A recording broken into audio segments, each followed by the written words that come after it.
Hai semua, perkenalkan nama saya Yustari Andi, NIM F1D221026. Di video kali ini saya akan membahas mengenai film Protozoa.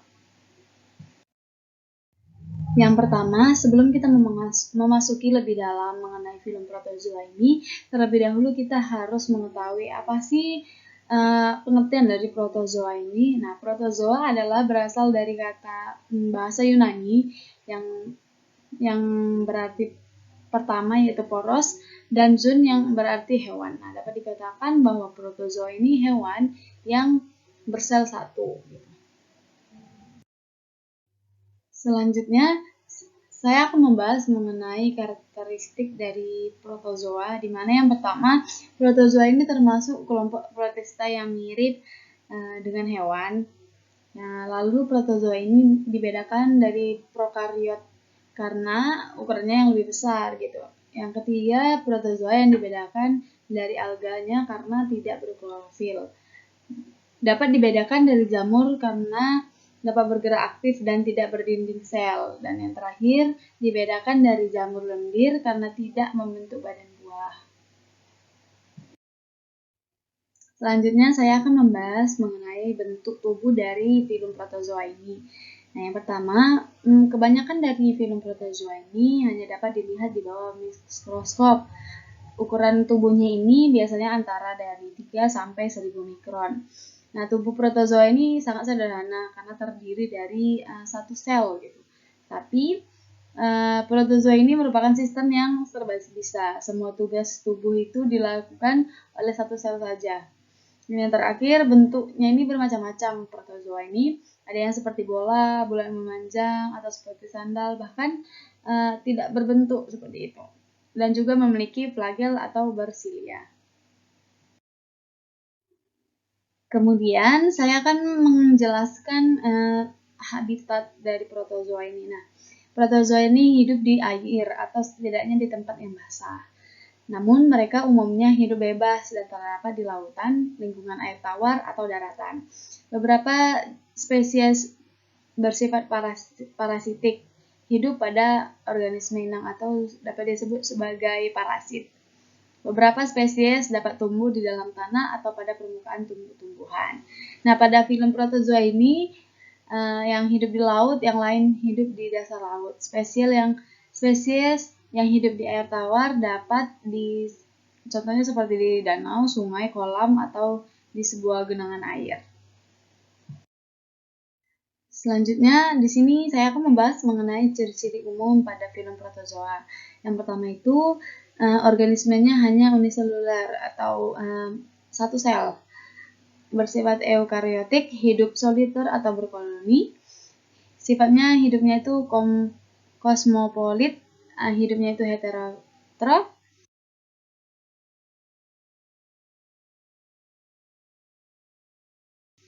Dapat hidup bebas seperti parasit. Protozoa ini merupakan bagian plankton di air tawar atau air laut yang berperan penting sebagai indikator polusi. Lalu sejumlah protozoa ini dapat menimbulkan penyakit, dapat membentuk kista untuk bertahan hidup. Dan protozoa ini alat pergerakannya berupa pseudopia, silia, atau flagella. Kemudian dalam protozoa ini terdapat klasifikasi kelas. Nah, di dalam protozoa ini terbagi menjadi 4 kelas. Yang pertama ada kelas Sarcodina, Flagellata, Cilia, dan Saprozoa.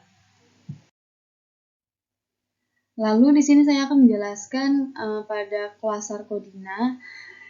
Yang menjadi ciri-ciri pada kelas ini, alat geraknya itu berupa kaki semu, hidup di air tawar, air laut, tempat-tempat basah, atau sebagian ada hidup di tubuh hewan atau manusia. Contohnya itu seperti amoeba, foraminifera, arcella, dan radiolaria.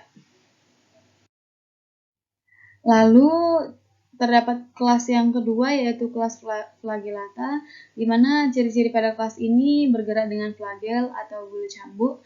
Dapat dibagi menjadi 2 kelas ini, ada flagellata autotrofik dan flagellata heterotrofik, di mana yang auto ini mempunyai kloroplas, dapat berfotosintesis.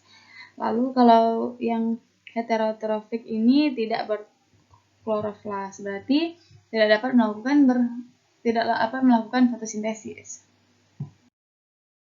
Dan yang ketiga yaitu pada kelas ciliata. Nah, menjadi ciri-ciri kelas pada kelas ini, yang pertama alat geraknya ini berupa silia atau rambut getar. Bentuk tubuhnya tetap, hidup di air tawar yang banyak mengandung zat organik, di mana anggota ciliata ini ditandai dengan adanya silia atau bulu-bulu getar pada seluruh tubuhnya. Dan kebanyakan ciliata ini berkembang biak dengan cara membelah diri, yaitu pembelahan minar lintang. Dan kebanyakan ciliata ini hidup bebas. Contohnya itu Paramecium. Dan yang terakhir ada kelas Soprozoa, di mana kelas ini pada film protozoa ini tidak memiliki alat gerak, bersifat parasit pada manusia atau hewan. Bergerak dengan cara mengubah tubuhnya. Tubuh Soprozoa ini berbentuk bulat atau oval, mempunyai nukleus tetapi tidak mempunyai vakuola kontraktil. Nah, contohnya ini ada Plasmodium plastiparum. Dan yang terakhir, saya akan membahas mengenai apa sih peran protozoa ini dalam kehidupan manusia. Nah, peran yang menguntungkan bagi manusia protozoa ini yang pertama menjadi salah satu sumber makanan bagi hewan air, termasuk udang, ikan, kepiting yang secara ekonomis dapat bermanfaat bagi manusia. Contohnya foraminifera. Nah, kerangkanya kan yang telah kosong mengendap di dasar laut membentuk tanah globigerina. Lalu ada radiolaria, kerangkanya jika mengendap di dasar laut menjadi tanah radiolaria yang dapat digunakan sebagai alat penggosok. Baiklah, cukup sekian dari penjelasan saya mengenai filum protozoa dan beberapa kelas dari filum protozoa. Semoga apa yang saya sampaikan bisa bermanfaat. Terima kasih.